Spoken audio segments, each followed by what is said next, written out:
you buy if you had $100 million? Palazzo in Venice, maybe, or perhaps a fleet of private jets or a personal submarine? Or would you plough it all into a single painting? Some of the richest people in the world have done just that. I think your bidder at $95 million. What makes the super rich splash out so much money on art? Is it love, rivalry, or just big business? I want to find out more about this infamously secretive art world and the multi-millionaires who populate it. You've got your grubby hands on my beautiful wall. I do apologise. I'm searching for the most expensive paintings in the world to uncover the stories behind their record-breaking prices. Fair warning. Going.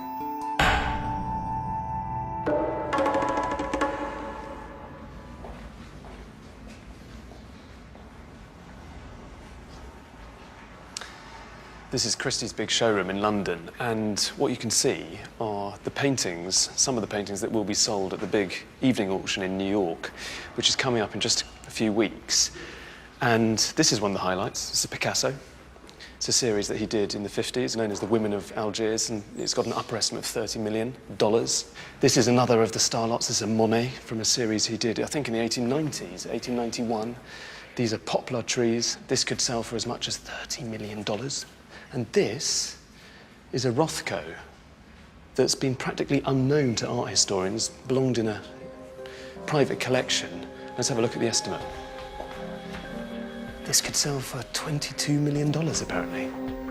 $22 million? $30 million? That sounds like an awful lot of money for a painting. Well, it's not. It's a bargain compared to the eye-watering amounts paid for the top 10 paintings sold at auction.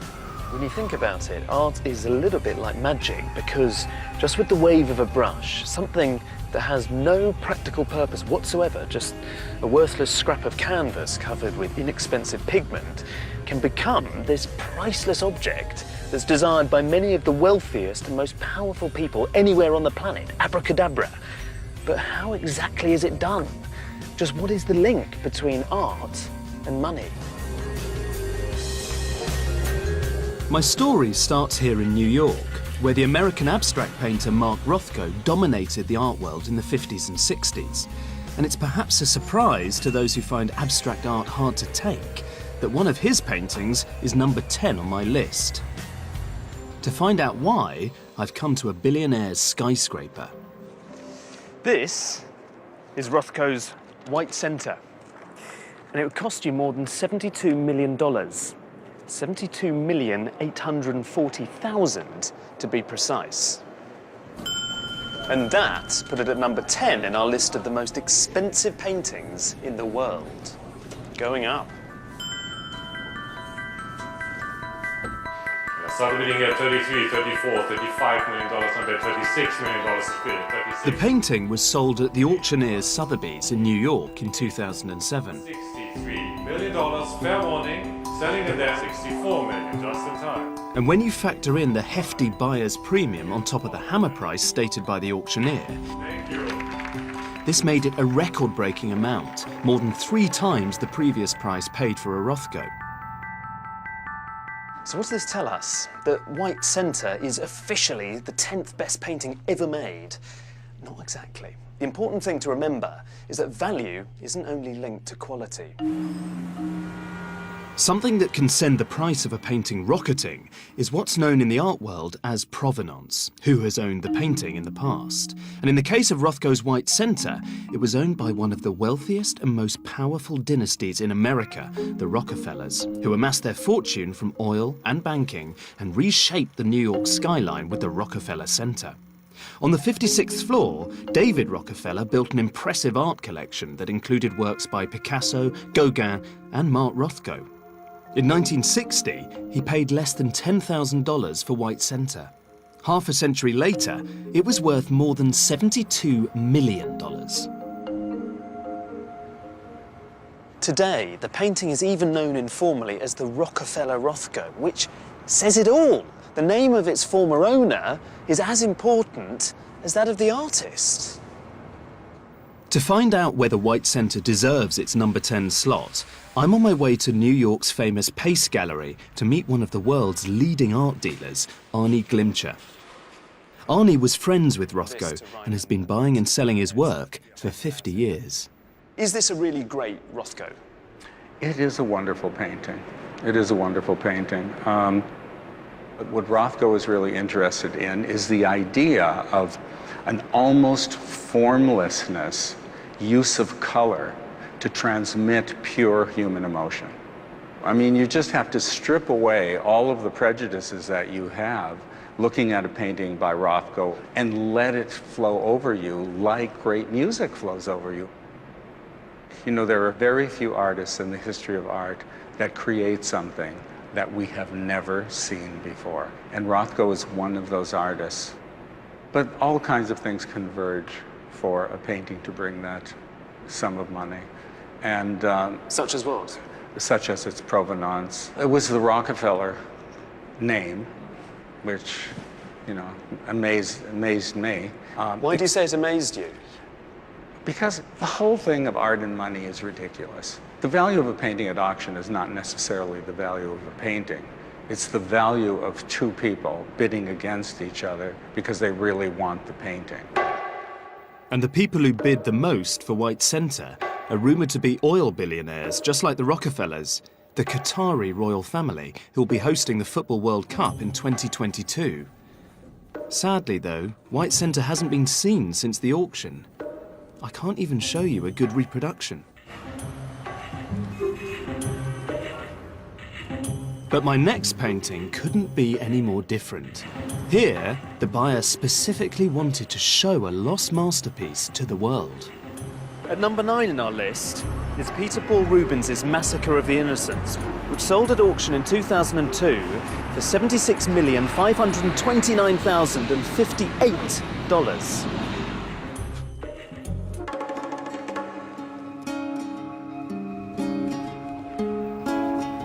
The Flemish painter Peter Paul Rubens is considered one of the greatest artists of all time, so perhaps it's unsurprising that an old master makes it onto my list. Actually, it's rare for such a good quality painting to come to auction. Nearly all the finest old masters are now in museums, and they're highly unlikely to ever reach the market again. It's hard not to feel a little bit upset when you encounter this picture because there's just no shying away from the subject matter.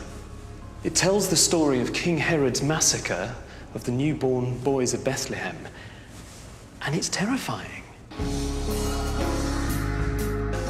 You see muscly soldiers ripping babies from their mother's arms and dashing them to the floor. The women themselves are weeping and wailing and scratching, clawing at the faces of their assailants. And these lifeless corpses of the infants, here down at the bottom of the painting, tossed aside like unwanted, forgotten dolls, and they have this distressing shade to their skin, this stone-cold blue. It's just too painful almost to look at, and full of anguish and grief and despair and high-wrought, full-blooded emotion.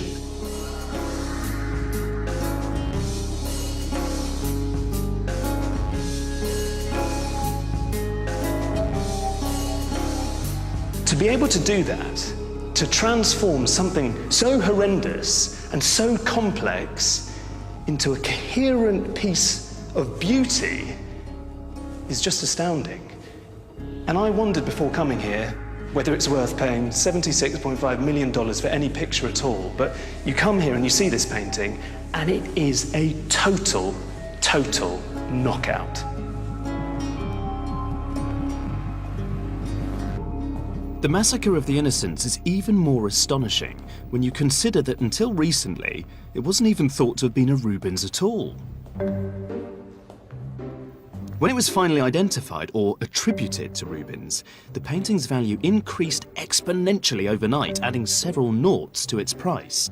Here at the National Gallery, art historian David Jaffe helped reveal who really painted the Massacre of the Innocents by comparing it with another Rubens masterpiece, Samson and Delilah. Do you remember when you first saw it? Yeah, I saw it at Sotheby's, up in their upper sort of so-called private room. It was pretty extraordinary. You know, it was one of those ones where I said, well, we don't have to have a large discussion on this. It's clearly right. Tell me about the comparisons between Samson and Delilah and the Massacre of the Innocents? Well, we actually took them upstairs here where we've got decent sunlight and you can look at them very carefully, and they had a lot of the same nuances. Just as you cross a T in a certain way and dot an I in a certain way, painters handle the brush. Particularly when they're bored. Rubens often does a little zigzag. I mean, you see it on the ankle of this painting. You're looking for his handwriting in paint. And if the handwriting works, it's by that artist. But once the Massacre of the Innocents was attributed to Rubens, what does that do to the value of the painting? Well, I think everyone wants to buy, you know, the real thing. There are very few great Rubenses of any period in his career now you can buy. So when a great one comes up, it gets an exponential thrust, I guess. Until it's on that moment of being actually for sale, it doesn't have any value. I mean, it's an absolutely arbitrary thing, you know, and you can't predict how idiotic 3 or 4 people will be to try and chase the magic rabbit around the circuit when it comes up. Only billionaires can chase that rabbit. Ken Thompson was Canada's richest man. He built a global media empire that once encompassed the Times and the Sunday Times. He pumped millions into the Art Gallery of Ontario in his hometown of Toronto to share the glory of art and its creation, as he put it, with the world. The Thompsons are intensely private and seldom give interviews, but Ken's son, David, who bid for the Massacre of the Innocents with his father, has agreed to speak to me. My father began collecting in the 50s. He'd mutter, and sometimes he'd hit me in the arm and say, "Paul, look at this. Can you imagine someone being able to carve this way? I mean, look at David. Oh, look at the spine."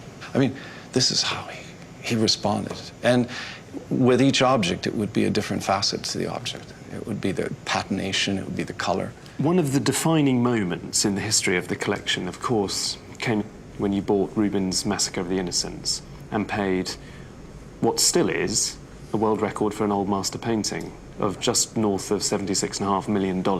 Weekly, until the auction, he'd come down with the catalog and he'd ask me, "David, what do you think this will fetch? What would you do if you were me?" And I'd say, "Dad, I think, frankly, you need to buy this picture. It's something that resonates like nothing else." You must have had to fend off some supremely stiff competition. You must have known there was going to be a fight. Mm-hmm. Mm-hmm. What was your strategy? To triumph, to outlast them. You knew you were going to win. We knew we were going to win. At least I had a feeling we were going to win. £45 million. Gonna sell. Last chance at... The final price was £49,500,000, or $76.5 million. After it was over, there was silence. He took his glasses off, and he took a few deep breaths, and I think he said something to the effect, "Oh my goodness." It's an enormous sum of money, and on a painting, you think to yourself, you know, it's shopping centers, it's tangible, but it was a marker for my father and for his collections. Ken Thompson died before he could see the Massacre of the Innocents hang as the centrepiece of his collection at the Art Gallery of Ontario, on display for everyone to see forever. How do you feel when you go to the art gallery now, look at this painting? I imagine if it were me, I'd want to, every time I saw it, just kind of punch the air that I'd got this thing with my dad and given it now to the world. How do you feel? I just feel a wellspring of emotion because it symbolized a journey for my father. It symbolized a journey between father and son. And it resonated for us as it resonates for so many others. It's a very remarkable touchstone. So what have I learnt from painting number 9? Well, that overnight, the same painting can be viewed in a completely different way. One day, the Massacre of the Innocents was overlooked. The next, it was suddenly the most expensive old master ever sold. The canvas was exactly the same, but the way it was perceived was magically transformed by its attribution to a superstar artist.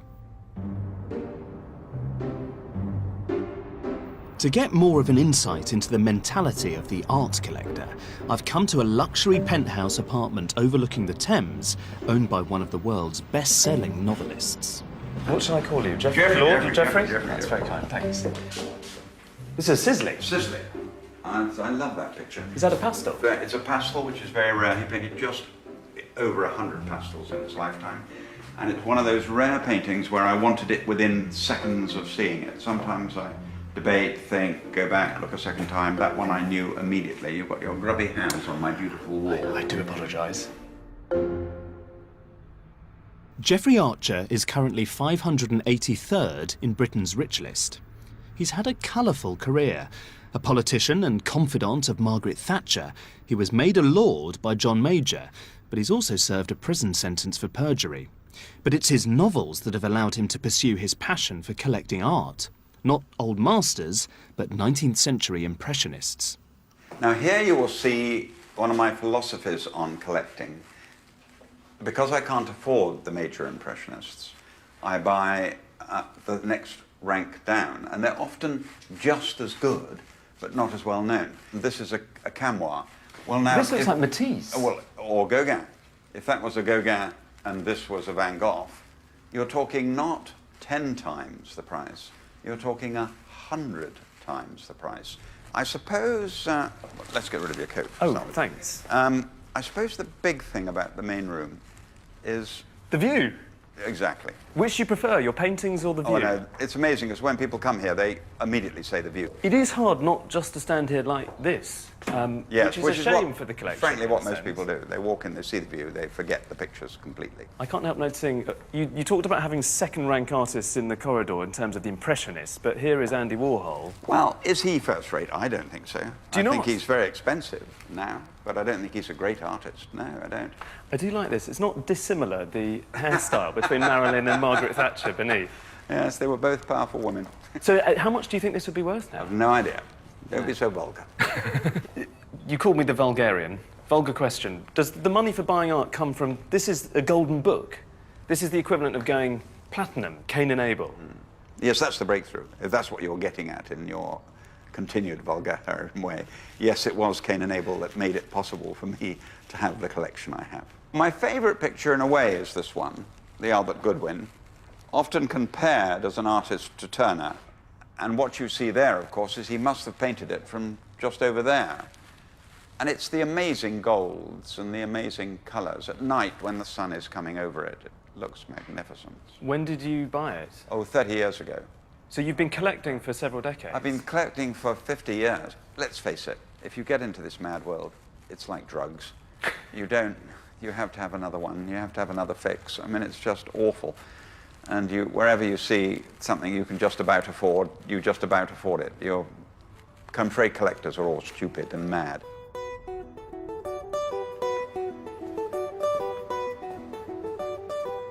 And collectors really go mad for the artist at number 7 in our top 10, and I'll explain why we've jumped to 7 in a moment.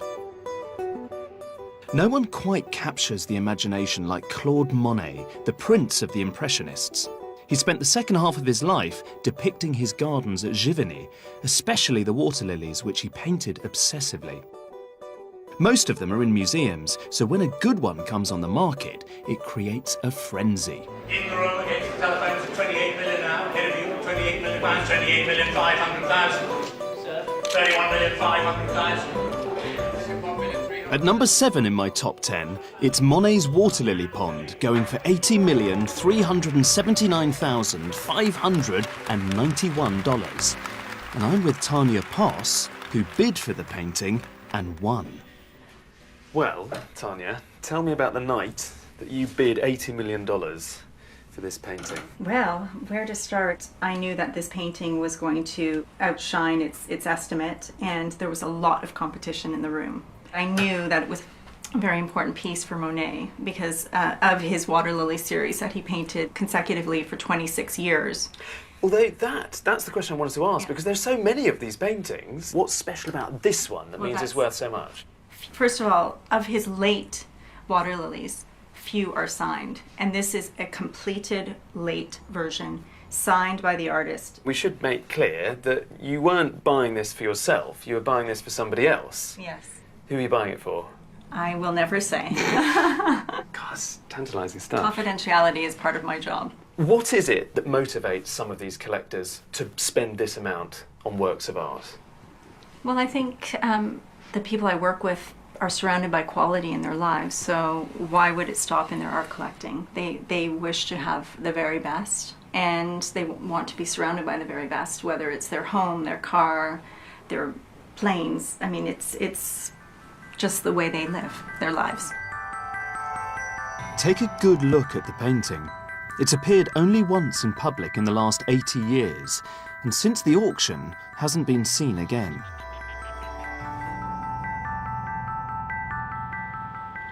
And this brings me to the story of the shocking disappearance of the next two paintings in our top 10. The most popular postcard sold by the National Gallery is this one. It's a reproduction of a still life of a vase of sunflowers painted by Vincent van Gogh in 1888. You can see that, in reality, it's much more luminous and radiant. This is one of the most famous paintings in the world, and if it ever came onto the market, it would sell for an insane amount of money. But it won't. But when the highest achievements by some of our greatest artists do appear at auction, then the art market can be influenced by much more than simply love of the painting. That's exactly what happened in the heady days just before the stock market crash of 1990, when two paintings sold within days of each other, Vincent van Gogh's portrait of Dr. Gachet at Christie's and Au Moulin de la Galette by Pierre-Auguste Renoir at Sotheby's. Number 8 and number 6 in my top 10, purchased in a mad 2-day spending spree by the same collector. In the late 80s, buying art had become a muscular, masculine pursuit. Buying the best was like big game hunting, only to be attempted by the bravest with the deepest pockets. It was a rampaging bull market, and prices were being forced up by the new kids on the art block. The Japanese. Hold on, everyone else. $71 million, congratulations. The man with the biggest wallet in the room was a paper tycoon, Ryohei Saito. Intensely eccentric and secretive, no one knew whether he'd bought both paintings for love or solely as an investment, because he spirited them away, out of sight even from his own family. The man who sold Portrait of Dr. Gachet is legendary auctioneer Christopher Burge. 17 million. He sold more of the paintings in this film than anyone else. 60,500,000. I want to discover more about the role and power of auctioneers and how they steer prices skywards in all the excitement of the auction room. Fair warning and selling. This is the Woods Room, which is the second of our sale rooms here, the smaller of the two, where we conduct most of our auctions. I would say 90% of all our auctions take place in here. And this, of course, is the room in which we are about to give you an auction lesson. This is where I'm going to learn the trade. This is where you're going to learn the trade. A large staff will be assembling fairly soon to act as bidders, telephone bidders, sales clerks, and the rest of it, just as if it were an auction. I thought it was just going to be you and me. No, no, no, no, no.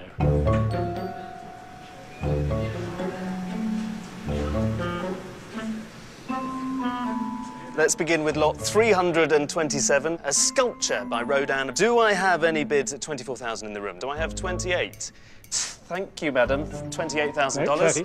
$30,000. Thank you even more. I tend for months before these big sales to have anxiety dreams about the auctions. Do you still get nervous? Oh, God, terrified. More so, actually, the more I do it, the more nervous I get. Do I have $150,000 in the room? Someone? Anyone in the room? Anyone at all? I'm not getting much love from the room. Art dealers, collectors, hangers-on, most of them, frankly, would love to see something go wrong. It's quite gladiatorial, the whole thing. You get the feeling that the thumbs are sort of like this and will very quickly go like that if the auctioneer makes a hideous mistake.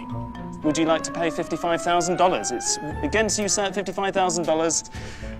I know your habits. I can sometimes get that extra bid, $55,000. Just 1,000. Once you get into the swing of the auction, it's easy to lose sight of the numbers and the reality of the sums at stake.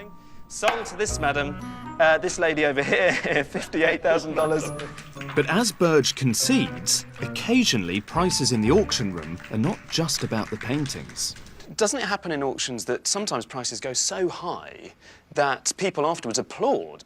Only once was there ever sustained applause for a lot that I sold, and that was for the Van Gogh portrait of Dr. Gachet. When it was sold, and I hammered it down at $82.5 million, which was then the world record price for any work of art, there was sustained applause. People leapt to their feet, they cheered and yelled.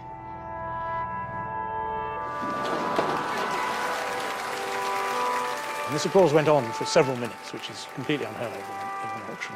The reason everybody applauded, I believe, is because we had a very serious financial situation developing in 1990. All sorts of things were collapsing, and the Japanese buyers, who'd been the mainstay of the market, were beginning to get nervous and were pulling out, and everybody was convinced that the market was going to tumble.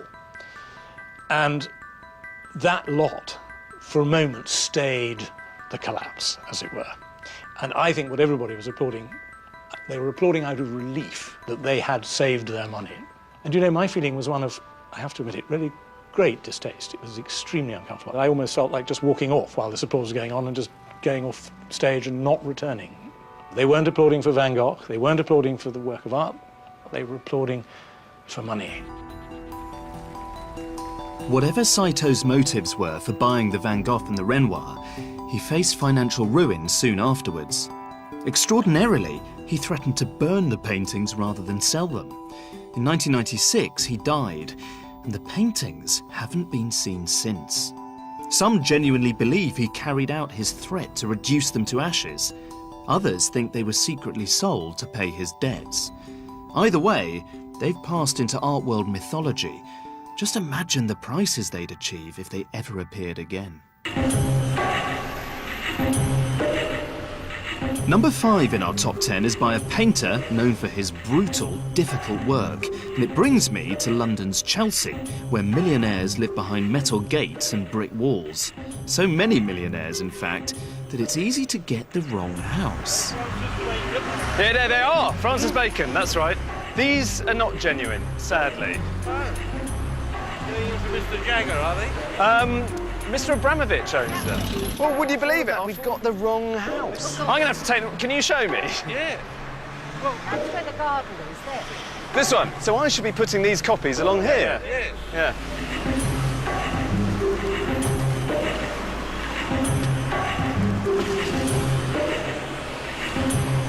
A triptych is a series of 3 paintings. That's 2. I have a third. And this one is by a famous British artist called Francis Bacon that sold at auction in 2008 for $86,281,000, which puts it at number 5 in our list of the most expensive paintings in the world. And there's a reason why I'm propping them up against a wall in Chelsea in the middle of London. Behind me is a house that belongs to the Russian billionaire and owner of Chelsea FC, Roman Abramovich. And the rumours are that he bought the real triptych back in 2008. I have a very strong hunch that the real triptych is actually hanging in that house behind me. At number 5, Francis Bacon's triptych, which sold at Sotheby's in New York in 2008. Bacon's paintings are rising fast. Another work went for 3 times its estimate earlier this year, but they're not easy to look at. Bacon was a hard drinker and heavy gambler who painted a series of grisly triptychs, and this is one of the goriest and best. Just look at those horrific winged creatures pecking at a mangled carcass. You'd have to be made of stern stuff to enjoy staring at this above your mantelpiece. Maybe Roman Abramovich bought the triptych to impress his girlfriend, Dasha Zhukova, who recently opened an art gallery in Moscow. His purchases have not gone unnoticed. He also paid a record-breaking price for another artist, Lucian Freud, who's now officially Britain's most expensive living artist, thanks to Abramovich. Roman Abramovich is notoriously shy and declined my request to have a look at his mantelpiece and stare at his bacon. I have tracked down the daughter of another oligarch, though, Maria Bybakova, herself a collector, to find out why Abramovich and the oligarchs are descending on the art market. During communism, we actually couldn't go out and buy a painting. We couldn't aggregate funds. We didn't have bank accounts. So all of a sudden in the 90s, we have capitalism coming in. We are able to own private property. And after the affluent Russians, buy their first homes, let's say, in their first cars, then they move on to, let's say, the luxury sector and art collecting. Obviously, the most famous oligarch within Britain is Roman Abramovich. Is he exceptional in terms of what he buys? We are only aware publicly of 2 works of art that Roman Abramovich has purchased. Which are? Which are the Lucian Freud and Francis Bacon triptych. But at the same time, he's a very substantial collector. And it's not necessarily true that everything that he's buying is at that price tag. Those were exceptional prices, weren't they? Those were exceptional prices. I guess the big question is, did he overpay? Because it's such a large sum. I think the question is, why does it matter? I'd love to get a sense from you of why some of this new breed, if you like, of very wealthy Russians are buying art. Is it because they love it? Is it because they like to show off? Is it because art is a status symbol? If you really think about it, most Russian art collectors are actually very private. You actually don't really know who they are. You don't really know what they own. So... Do you know who they are and what they own? Well, a lot of them are my friends. So, yes, but they're extremely private. So therefore, the whole idea of buying art as a status symbol falls apart right there, because presumably if you're buying art for status, you would want people to know that you bought this or that. OK, oligarchs may not do it for global recognition, but it could be for approval among their peers, and Maria Bybakova would seem to be proof of that. So far, the collectors of my top 10 paintings have bought art for love, for prestige, for investment, and as the ultimate luxury item. But the painting at number 4 has meaning for its buyer that goes beyond its monetary or even artistic value. Adele Bloch-Bauer II, painted by the Viennese artist Gustav Klimt in 1912, came onto the market in spectacular fashion in 2006. The Bloch-Bauers were wealthy Austrian Jews who, along with so many others, had their possessions stolen by the Nazis. Portrait of Adele Bloch-Bauer II, $25 million starts it at $25 million now. $28 million, $29 After years of legal wrangling, the painting was restored to its rightful owner, a descendant of the family living in California, who then decided to sell it. This is known as restitution art. Guy, your bidder at $78 million. With the buyer's premium, this made Adele Bloch-Bauer II the 4th most expensive painting in the world. Ronald S. Lauder, who's himself Jewish and inherited the Estee Lauder cosmetics empire, is rumoured to have bought the painting, but he's being coy about its whereabouts.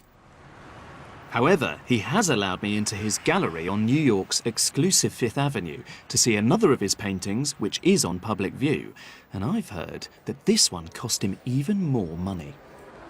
Here, at the Neue Gallery in New York, there's another similar work. It's by the same artist, Klimt. He painted it 5 years earlier, and it's a portrait of the same model, a woman called Adele Bloch-Bauer, who was the wife of a very wealthy sugar merchant in Vienna.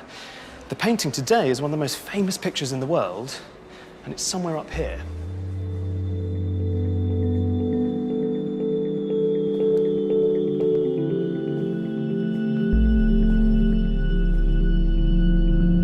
I've seen this a lot in reproduction. I've never seen it for real until today. And you can't help but be amazed by this gilded, bejeweled surface. This is a very lush, sensuous work. It's so civilized. And of course, it isn't just lush and refined. It is partly made of precious metals. It's got silver and gold there going on in the canvas as well as paint, so that the whole image screams money. I think that's the thing that I find quite difficult about this painting in particular. I just can't get past this idea that ultimately it's a portrait about infatuation. Not just infatuation with a beautiful woman, infatuation with high society. The owner of this painting, the heir to a cosmetics fortune, paid the notorious price, reportedly, of $135 million for this painting alone in a private transaction, which, however you spin it, is a staggering sum. He calls it our Mona Lisa, I think referring to the gallery. He could be referring more widely to the fact that here it is, presented as a triumph of sorts over the atrocities that were perpetrated by the Nazis. As beautiful as it is, I think part of the reason he paid so much is because the history of this painting is bound up with a much bigger story, the history of the Jewish people during the 20th century. It's not in the top 10 only because the amount Lauder paid cannot be verified. Much of the art sold never makes it to public auction. The money changing hands remains secret. But if $135 million is correct, does this make Klimt one of the greatest artists in the world, on a par with Rubens, Monet and Van Gogh? Well, I don't think so, but perhaps for Ronald Lauder, his purchases represent a form of cultural justice, and for him, justice comes at any price.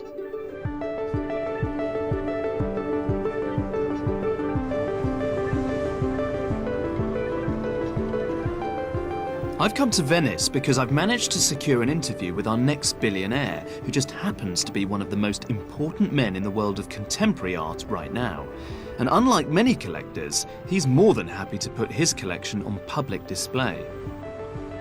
Francois Pinault is one of France's richest businessmen. His luxury brands include Chateau Latour, one of the world's finest wines, the Vail ski resort in America, and Christie's, the auctioneer.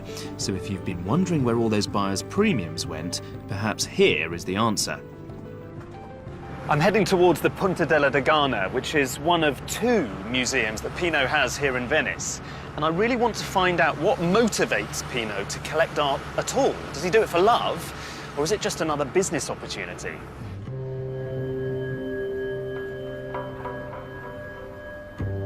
Pinault is amassing a blue-chip collection of contemporary art. This is Jeff Koons's Hanging Heart. I don't know what Pinault paid for it, but another almost identical work sold for $23 million in 2007. What is the secret of building a great collection? Be passionate and to try to discover, to be very curious, to be passionate. It's art and passion, I think. To be a great collector, do you need to take risks? Absolutely, yes. I don't know if in 50 years the artist will be... It's not the issue. It's not the issue? You buy, you take your own risk. After that...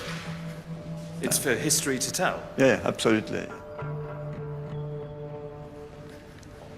The piece in here, the Maurizio Catalan horse, It's a good piece, like a joke, but it's not only a joke, it's a message. It goes in the wall.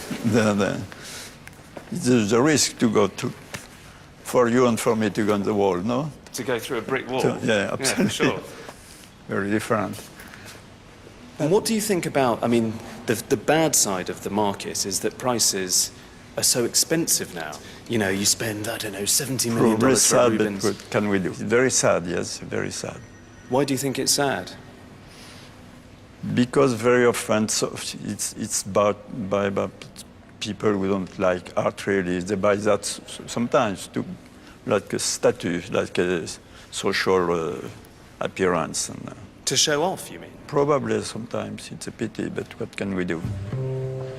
The risk of Francois Pinault frittering away his millions on art that might simply be forgotten is great. But the potential reward of being remembered as an eagle-eyed patron of the Monets and Rothkos of tomorrow is even greater. Of course, Pinault can afford to take such a risk. Well, 32 is next. Women of Algiers, Les Femmes d'Alger. But if you want a surefire, armour-plated investment that will impress the hell out of your friends, hang splendidly on your wall, either in your luxury penthouse or on your private yacht, then you need to get yourself or your advisor down to an auction and buy a Picasso. 18,700,000. 18,700,000. Against your bidder. This one went for a paltry $19 million plus the buyer's premium, but the third most expensive painting in the world sold for nearly 5 times that. At number 3, Dora Maar au Chat.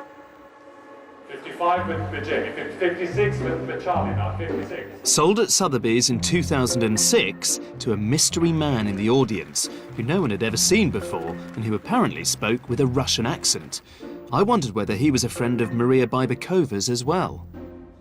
I was in the room when the painting was sold. Right after the auction ended, there was a lot of speculation about who is the buyer behind the scenes. And I think it took the art world maybe about a year to really figure that out. So who is the buyer behind the scenes?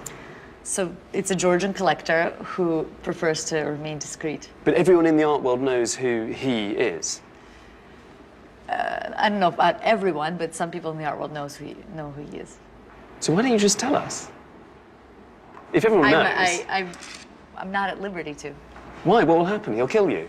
No, of course not. I just honor and respect people's desire for privacy and discretion. The only Georgian oligarch who seems to fit the bill is this man, Boris Ivanishvili, named in the Russian edition of Forbes magazine as the likely owner of the painting. He made his money from oil and mining and lives in Moscow, presumably with Dora Maar and her cat. But this is more than I know about the owner of the next painting on my list. It's another Picasso, and it was sold in 2004, but no one can tell me where it is or who the buyer might even be. Once again, when art becomes a luxury commodity in the hands of the rich, sometimes it disappears from sight.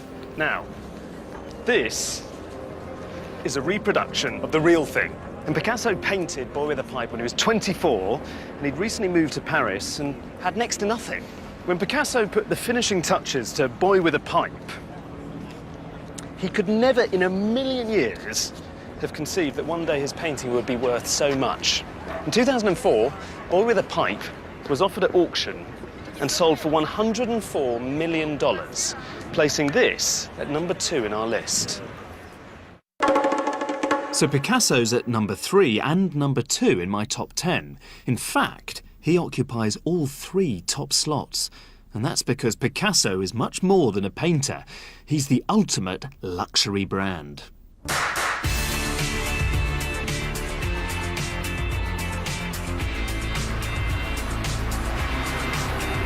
And nowhere is this more evident than in Las Vegas.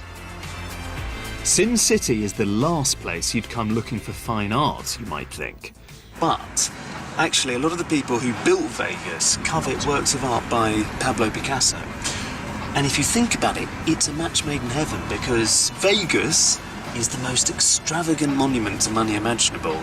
And Picasso, well, he's famous for being the most expensive artist in the world.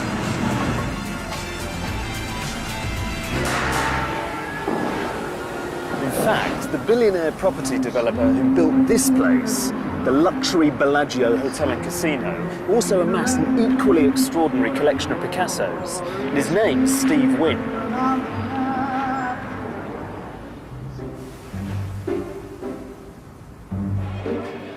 Walk through the heart of the casino, and in among the slot machines and gaming tables, you'll find an art gallery and a Picasso fine dining experience. Most of the Bellagio's Picassos are here in the restaurant, which Steve Wynn designed, along with Picasso's own son, Claude, who did the carpet. There genuinely are Picassos everywhere. There's a huge one over there. There's one here from 1917. This is from 1971. And every detail is linked, of course, to Picasso, even the plates, which are closely modelled on his own designs for his ceramics. Bon appétit. Thank you. It is a little bit ironic that these 2 still lifes of flowers and fruit hanging behind me are here at all, because Picasso painted them during the war when he was living in Nazi-occupied Paris, and food was impossibly scarce, and now they're backdrops for lavish banquets. But I don't think the Bellagio really cares whether or not you study the Picassos in here. You're just supposed to bathe in the aura of exclusivity that they project. I guess it makes a kind of sense for one of the smartest restaurants in a city obsessed with money to have paintings worth tens of millions of dollars on the walls. But it's hard not to wonder what has become of art when it's nothing more than decoration for the fabulously wealthy, like overblown wallpaper. I'm Steve Wynn, and this is my new hotel, the only one I've ever signed my name to. Steve Wynn paid for his new hotel by selling the Bellagio, along with all those Picassos. But he did hold on to one, his favourite, Picasso's Le Rêve, which not only inspired the new hotel, but nearly became the most expensive painting in the world. Wynn suffers from a degenerative eye condition, and he's slowly losing his sight. In 2006, he agreed to sell Le Rêve, which means the dream, for $139 million. But before the deal was done, he put his elbow through the canvas and suddenly the deal was off. We stood there in shock. I can't believe I've done it. Oh no. Oh no. And then I said, thank God it was me and not someone else. It's easy to find his hotel, obviously, but the man and the painting are far harder to track down. Now, I was hoping that Mr. Wynn would invite us into his house and I could see the dream hanging on his wall, but his people refused the interview. So instead, I've come here, just outside Vegas, and I brought along this colour reproduction of the dream. And you can see that it's an erotic fantasy, really. It's a picture of Picasso's mistress, Marie-Thérèse Walter, and her head is nodding off to one side as she's dropping into the unconscious and starting to dream. You can see her full face and also a profile. And if you see just the profile of her face there, you're left with this other quite suggestive shape, which I think is Picasso's way of saying that she has sex on the brain. The Dream is one of Picasso's finest paintings, but Steve Wynn may have bought it in part because of its previous owner. We're back to Provenance. Except this time, it's not a billionaire collector, but a middle-class New York family who amassed an extraordinary collection of Picassos. What is considered the most important 20th century art collection ever offered at auction shattered a record at Christie's in New York City last night. The collection of Victor and Sally Gantz raked in more than $206 million, and that sets a record for a single-owner auction. 57 items sold. The collector's children put the masterpieces up for sale after Sally Gantz died earlier this year. This is a book that Christie's produced just before the sale. And what they were trying to convey was something about my parents and the way they collected art. So the way this book works is it goes through all the artists they collected one by one. And so if you look at Picasso, you'll just see, you know. Well, there's the Dream. There's the Dream. But all of these pictures were they owned by owned, them. yes. Here's this. This one is this one? Yes, this one is this one. This is one of the... This is Winter Landscape, 1950. Yeah, 1950. There They're they my are. parents when they were getting married. They were married in 1941, and in 1942, which was 2 years before I was born, they bought the Dream. That was a very, very, very bold, brave, and big purchase for them. Do you know how much it cost them? It cost $7,000. And to put that in context, was that... To put it in context, the rent on the apartment that they had was $300 a month. So it cost more than 2 years' rent. Right, that's More an or less. investment. It sounds like, the way you're talking, that the Dream was one of the early purchases then. It was the first thing they bought. That was the first work of art they bought, was the Dream by Picasso. He saw the painting. He fell in He love. fell totally in love with it, the way you fall in love with a person. Couldn't get it out of his mind and figured they had to scrape together the money and give up other things in order to buy it. What did your mum and dad do? How did they afford to be able to buy the art that they bought? My father was in the costume jewelry business, which he had inherited, and my mother didn't work, as women didn't work in those days. And they didn't have very much money. They didn't really have savings. They had a rent-controlled apartment. And my father fell in love with Picasso. It sounds like they weren't buying for investment at all. No, not at all. How would you describe the motivations, if you like, that drove them to buy these works? Love.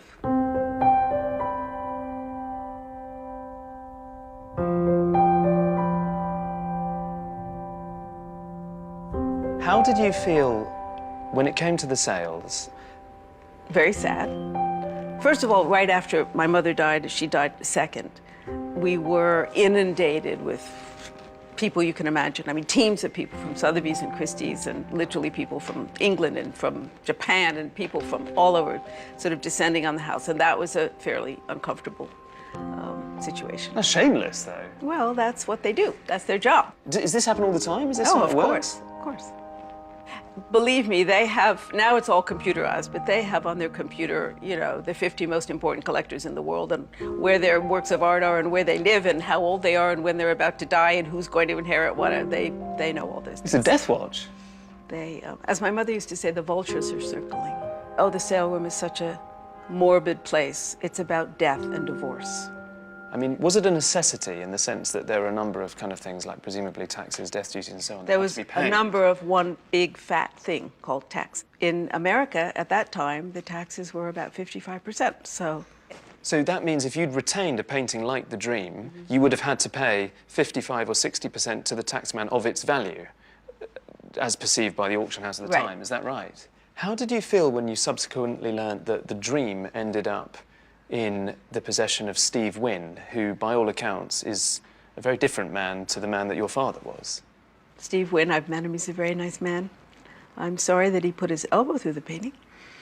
That was unfortunate. But I do remember it was in an exhibition in New York a couple of years ago. And the director of the gallery said, the repair is so skillful that no one has been able to see where it is. And I went into the gallery and I went into the room, and it was way down at the other end. And as I started to walk down the room, I was alone.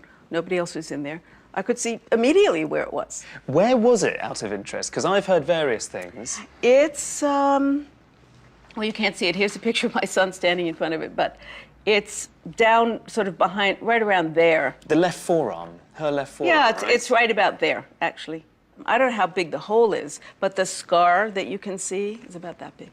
I mean, in a sense, here's a painting that had survived intact and been looked after and loved in your family for many decades, and it's in someone else's possession, and it's suddenly damaged. Well,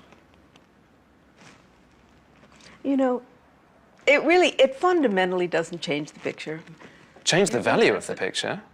I mean, I think the picture is more important than the money, so. When you hear sums like that attached to works of art, can you justify that? I mean, how do you feel when you hear No, those I think it's very sad. I mean, when you think what else you could do with that money in this world now, I think it's ridiculous. When you say, well, how much money is it worth, then it's not about the art anymore. Certainly the prices paid for our top 10 paintings are not just about the art. They reflect provenance and attribution, buying for investment and buying to make a grand statement. Only very occasionally are they all about love.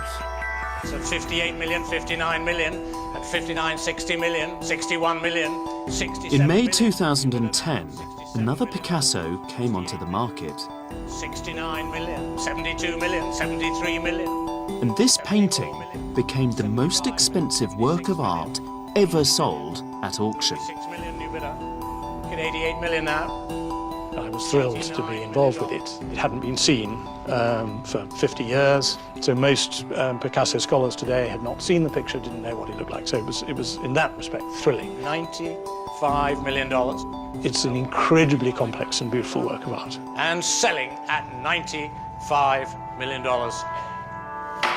At number 1 in our top 10, it's Nude Green Leaves and Bust, with the buyer's premium taking it way past the $100 million mark to $106,482,500. So who can afford to pay such a colossal amount of money for a painting? I have heard a rumour that the most expensive painting ever sold at auction, Nude Green Leaves and Bust by Picasso, was bought by a Russian. Is that something that you know about? As far as I understand, it was bought by a Georgian. But I can't say anything else. Whoever has bought it has also done something rather rare. They've agreed to lend it to Tate Modern in London for 2 years. The price it achieved gives it an aura. Maybe when people look at it, now all they see are pound signs. But actually, it really is quite a phenomenal work. It might not be the best painting in the world, but it's strong, self-confident, and sophisticated. It belongs to the same sequence of paintings as The Dream, the one that Steve Wynn poked his elbow through. And like that canvas, its subject is the artist's blonde, voluptuous mistress. Picasso was 50 when he painted this, and Marie-Thérèse was only 22. And they'd met 5 years earlier when Picasso stopped Marie-Thérèse, who was 17 at the time, in the street outside a department store in Paris and said, "I am Picasso. I'd like to do a portrait of you, and I feel we're going to do great things together." And by Marie-Thérèse's own admission, they were sleeping together within a week. And looking at this picture, you can tell that Picasso fell head over heels, because if anything, Nude, Green Leaves and Bust is the most lavish picture about the rapturous dividends of a midlife crisis. This is about sexual fulfillment. It's about illicit sensual bliss. Marie-Thérèse's flesh here, which is this radiant lilac, such a contrast to the predominantly dark blue background, is so pliant and soft and spherical, just like the fiery orange-red fruit in the bottom left-hand corner, as though she's something to be consumed, like a big puffy pink marshmallow. But there is one detail about this painting that I find ever so slightly sinister. If you look very carefully, in between the plaster bust and the plant, you can just make out a very dark, shadowy profile that's a self-portrait, as though the artist himself is part of that blue curtain, watching over his lover, guarding her, enveloping her. And Picasso supposedly said, "For me, there are only two types of women, goddesses and doormats." But I think that here, Marie-Thérèse is both. She's a resplendent fertility goddess, if you like, but at the same time, she's positioned quite submissively beneath both the artist and the viewer, and she's restrained by these two dark straps of shadow that have this slight hint of bondage. If you follow their lines, form two enormous P's, one there and one inverted here, as though the artist is branding both the image and her body with his own initials, PP, for Pablo Picasso. When the owner looks at this painting, what do you think he sees? A love letter to a woman, perhaps, or a reflection of his own sexual prowess and extraordinary wealth? What you can say for certain is that, thankfully, here in a museum, a Picasso can be a work of art first and a luxury object second, and that can only be a good thing. But if I were you, I'd take a good long look at this painting while you can, because there's no guarantee that its anonymous owner will keep it on public view indefinitely. It seems so unfair that our access to some of the world's greatest works of art depends upon the whims of the super rich. Sadly, we can't enjoy some of the most precious paintings in the world because so many of them are hidden away in private vaults by the millionaires and billionaires that own them. But there are still thousands of paintings owned by us, all of us, the nation. And to find out more about paintings that you can see for free near you, visit bbc.co.uk/yourpaintings.